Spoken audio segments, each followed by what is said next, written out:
Electrophoresis is essentially the separation of proteins on their basis of their sizes. We know our body has different proteins and they're of different sizes. So depending on the size of the protein, you can separate it. So what we do is that we'll put these proteins on an instrument, and depending on the size, we can separate them. Electrophoresis is used to diagnose and monitor two major types of diseases.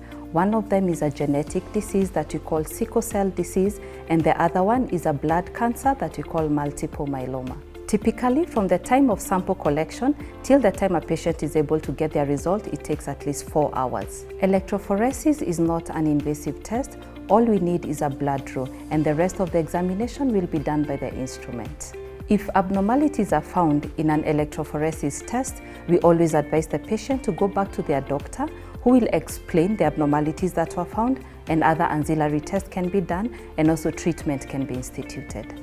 There are no special preparations that are required before one undergoes an electrophoresis test. However, clinical history is usually paramount for us.